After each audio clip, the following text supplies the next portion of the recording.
Hey homies, you Fragment here. Welcome to another fragrance review video. Today we're going to be talking about the second to last fragrance that I reviewed while I was in Florida. Actually, kind of third to last. I still have two other ones I want to talk about, being Molecule 01 by Eccentric Molecules and Cedrat Boise from Mancera.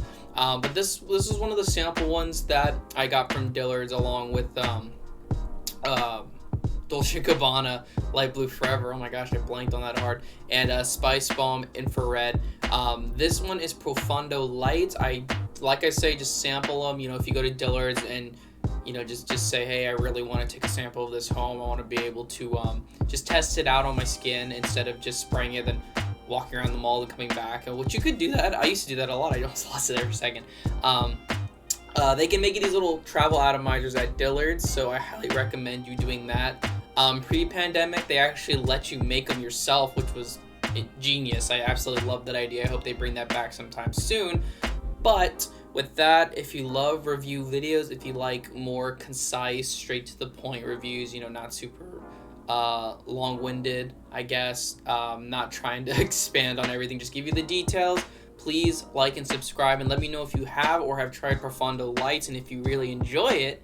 But with that, let's get into this review video. So I'm going to remind myself real quick, because as you can see, I did not use that much, maybe a handful of sprays, and there's a reason for that. And it's because for me personally, I find it to be kind of boring, and that's not, I don't want that to really knock the fragrance. That's just me being a fragrance snob. With aquatic scents, for me personally, there's only a handful that I really enjoy wearing, being Dior Sauvage EDP back there, oh my gosh, Polo Blue EDP, and Deep Blue. I like both those a lot. So with blue scents, I'm not really blown away by them, as I guess I used to be back in the day. But if you want my honest opinion, I do think this is a nice all year round scent, and if you really are looking for versatility, I do think you should check this one out. Look at it. Do not buy this, because especially if you're like me and you own a lot of fragrances, you might not end up enjoying it unless you're a collector just going for it. But with that introduction out of the way, let's actually go through the notes, and let me show you what the bottle will look like. So this is not obviously Profondo Lights. This is just Profumo, which is my personal favorite from the line. It's going to be the same bottle style, except it's going to be like a lighter blue shade. If it's anything like Profondo, which I do not own, but I have messed with the bottle a few times. Every time I'm at Dillard's, sometimes I would spray it on to see if I finally connected with it enough to buy it, but I was never able to because I love this one so much. I believe it is not a metal cap. It's actually just like a click-on, kind of like this one, Absolute Instinct, where you just clip it on like that. And that's pretty much the only difference that I remember seeing, so just thought I'd let y'all know about that. But let's get into the notes. So I'm going to go off the Profondo Lights notes first, and then we're going to compare them to Profondo and see what the big differences are. So this is Profondo Lights. We got top notes of C notes, cardamom, and green mandarin, middle notes of balsam, fir, cypress, and rosemary, mastic or lentisque, lavender extract, the base notes of vetiver, patchouli, and cedar. So one of the notes that was heralded in Profondo and returns Profondo Lights is that mastic, being an interesting note. I've never seen it in a fragrance before. Problem is, I could not begin to tell you what mastic actually smells like. It's some kind of, I believe it's like a gum or a candy that's is eaten in like Greece or Rome or Athens, one of those places. I think it's Greece. I think Red Lessons really goes into detail about what that is specifically, because he's from there, so definitely check out his video about that specifically. But like I said, I don't know what mastic smells like, so I can't really say for sure if it's very prominent.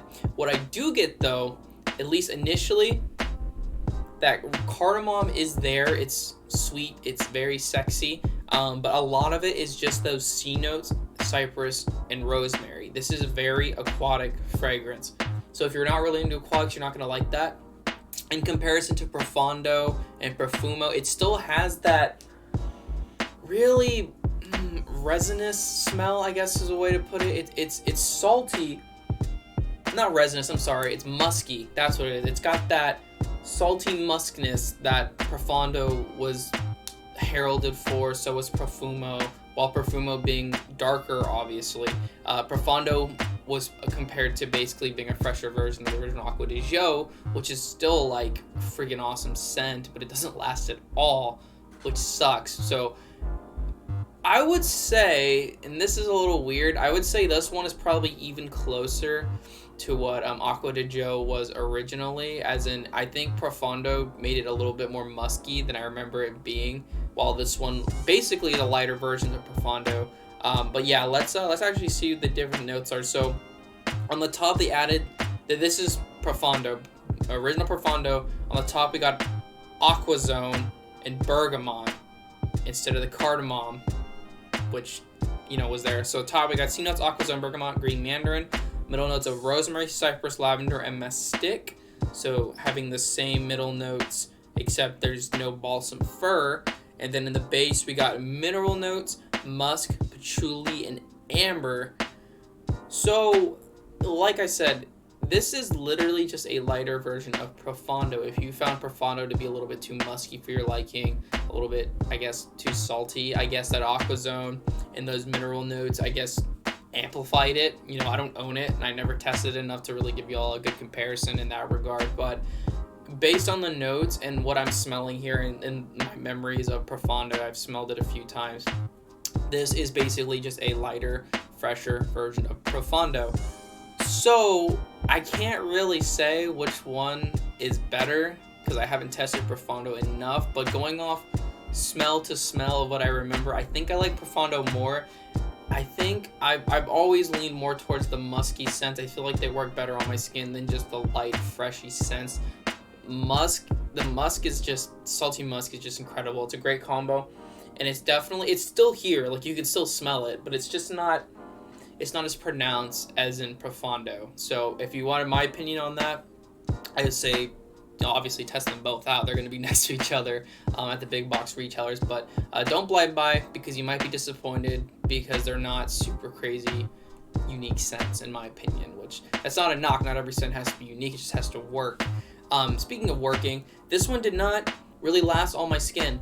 Funny story though, a lot of the Acqua di Gios don't work on my skin. I remember putting Profondo on my skin at a local Macy's, and that didn't last very long. I have Profumo and Absolute Instinct. Neither one of these performed very well on my skin, and that's just me. I don't think it's any formulation thing or anything like that. I think it's mostly just because the brand doesn't work on my skin. I guess that's all I can say. I don't know if there's something else I add to it that just doesn't make it last. But this one I only got maybe like 6 hours, which I think is average, which is not bad. It is a fresh scent, so I guess 6 hours would be considered very good for fresh scents.